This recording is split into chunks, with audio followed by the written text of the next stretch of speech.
السلام علیکم ورحمۃ اللہ وبرکاتہ۔ امید ہے آپ سب لوگ خیریت سے ہوں گے۔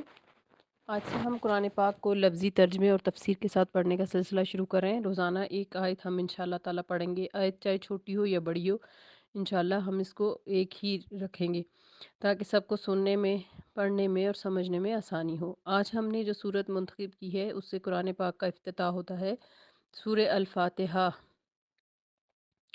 سورہ الفاتحہ جو ہے یہ فتح کہتے ہیں کسی چیز کو کھولنا، اور افتتاح بھی اسی سے ہے۔ تو یہ قرآن پاک کی افتتاح کرتا ہے، ابتدا کرتی ہے یہ صورت، اور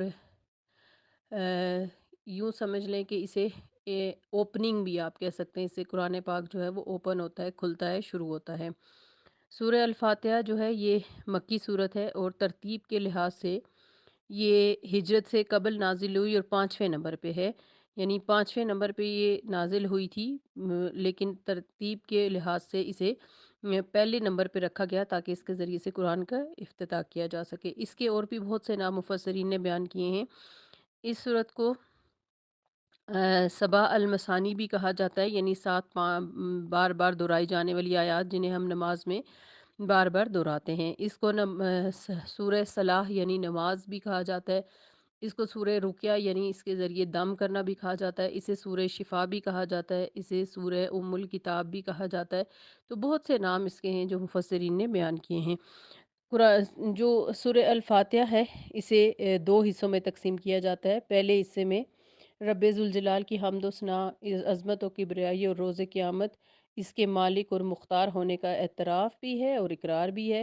اور اس کے دوسرے حصے میں ہمیں یہ بتایا گیا ہے کہ ایک باشعور اور منیب یعنی جو عاجز بندہ ہوتا ہے وہ اپنے آقا اور مالک سے بندگی کا اظہار اقرار کرتا ہے، اور اس کے لیے وہ عاجزانہ دعا کرتا ہے۔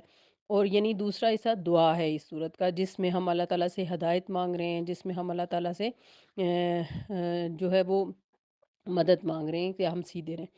بہرحال جیسے کہ ہم نے کہا تھا کہ ہم صرف ایک آیت کریں گے، تو اعوذ باللہ من الشیطان الرجیم یعنی تعوذ سے سٹارٹ کرتے ہیں۔ اعوذ میں پناہ چاہتی ہوں باللہ اللہ کی، من سے الشیطان شیطان سے، الرجیم جو مردود ہے، میں اللہ کی پناہ چاہتی ہوں شیطان مردود کے شر سے۔ اعوذ باللہ جو ہے وہ قرآن پاک سے پہلے پڑھنا بہت ضروری ہے، کیونکہ یہ تعوذ ہے۔ تعوذ کا لفظ تعویذ جسے ہم اپنی زبان میں استعمال کرتے ہیں، اس کا مطلب ہوتا ہے پناہ لینا۔ اس کے ذریعے ہم اللہ کی پناہ لیتے ہیں شیطان کے شر سے، کیونکہ جب ہم قرآن پڑھنے لگتے ہیں تو شیطان یہ نہیں چاہتا کہ ہم قرآن پاک کو پڑھیں سمجھیں، اس لیے وہ ہمیں اس کے پاس ہی نہیں آنے دیتا۔ اگر ہم قرآن پاک اٹھا بھی لیں پڑھنے کے لیے تو وہ ہمیں کئی طریقے سے بہکاتا ہے، یعنی ہم ذہنی طور پر کہیں اور ہوں اور کان ہمارے جو ہے وہ قرآن پاک کو سن رہے ہوں، اس سے بھی پھر ظاہر ہے ہم زیادہ فائدہ نہیں اٹھا سکتے، یا جس طرح سے ہمیں قرآن کے معنی سمجھنے چاہیے اس طرح سے ہم معنی نہ سمجھ رہے ہوں۔ تو بہت سی چیزیں ہو سکتی ہیں جس میں شیطان رخنہ ڈالتا ہے، اس لیے قرآن پاک پڑھنے سے پہلے اعوذ باللہ من الشیطان الرجیم ہمیں پڑھنا چاہیے۔ اس کے بعد بسم اللہ الرحمن الرحیم بھی اسم ساتھ ملہ اللہ کے، الرحمن جو رحمان ہے بہت زیادہ مہربان، الرحیم جو بار بار رحم کرنے والا ہے۔ تو بسم اللہ سے ہر کام کی ابتدا کرنی چاہیے، کیونکہ جس کام کو بھی بسم اللہ سے شروع کیا جائے اس میں اللہ کی مدد اور برکت شامل ہو جاتی ہے۔ آج کی پہلی آیت ہے الحمد للہ رب العالمین۔ الحمد کے بھی دو معنی ہیں۔ الحمد کا معنی ہے خاص تعریف، اسپیشل پریز۔ جو خاص تعریف ہے وہ صرف اور صرف للہ اللہ کے لیے ہو سکتی ہے۔ الحمد تمام تعریف للہ اللہ کے لیے ہے۔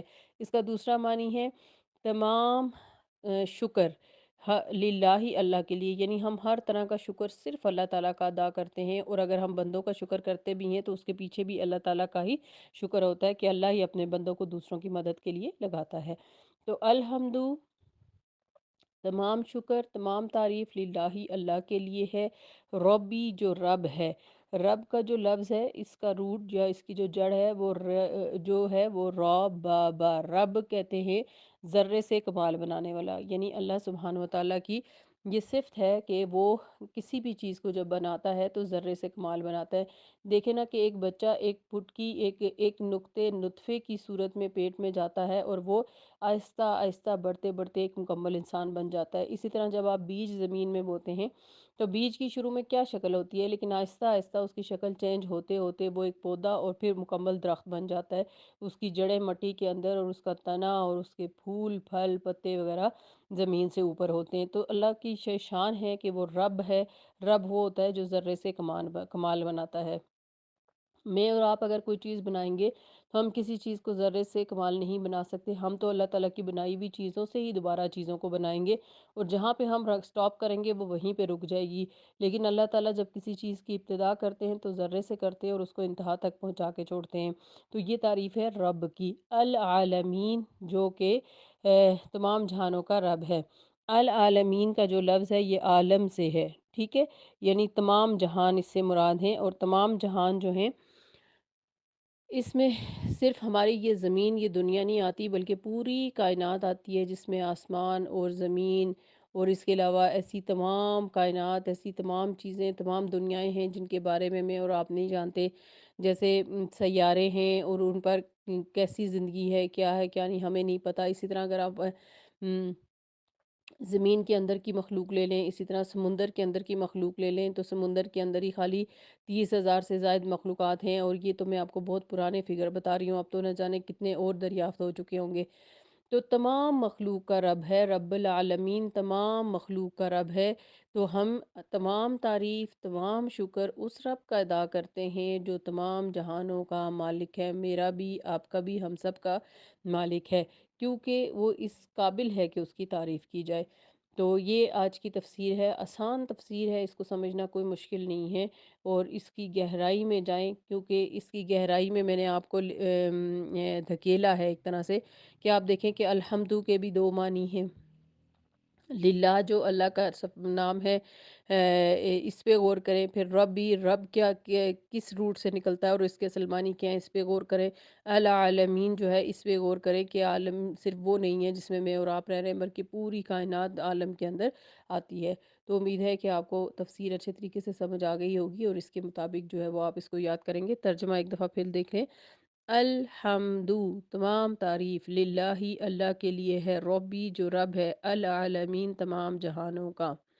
سبحانک اللہم و بحمدک، نشہد ان لا الہ الا انت، نستغفرک و نتوب الیک۔ السلام علیکم ورحمۃ اللہ وبرکاتہ۔